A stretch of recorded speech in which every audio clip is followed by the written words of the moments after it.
नमस्कार। आज पनि मुख्य खबरका शीर्षकहरूसहित म उपस्थित भइसकेको छु। दर्शक नमस्कार, म नारायण शिवगति।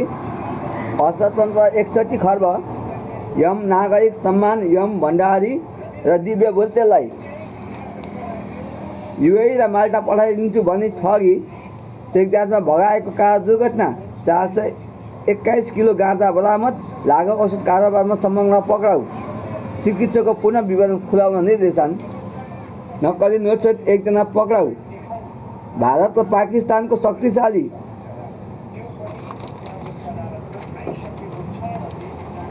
प्रहरी नायब उपरीक्षक विष्टको सरुवासँगै सम्मानसहित विदाई गर्नेको लहरको, 15 तोला सुन चोरी,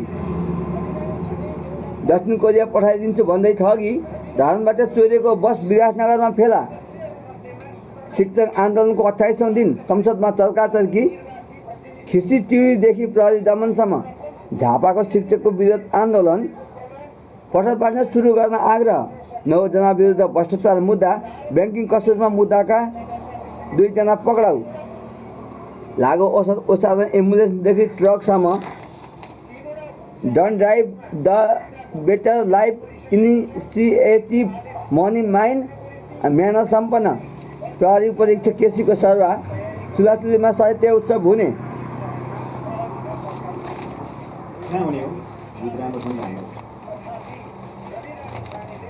झापामा 17,234 युनिट रगत वितरण, बिलगुलको मुख्य भूमिका बेनिसारा नरेन, छठ समाज सेवा समितिको अध्यक्षमा सङ्गीता, भद्रपुरमा बाली उपचार शिविर, पूर्वी नेपालको सौन्दर्य र संस्कृतिमा उनको स्वेटर।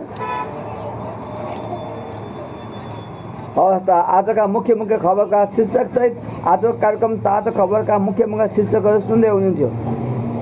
यो मैले लिएको थिएँ पूर्वाञ्चल दैनिकबाट साबर गरेर। अब भने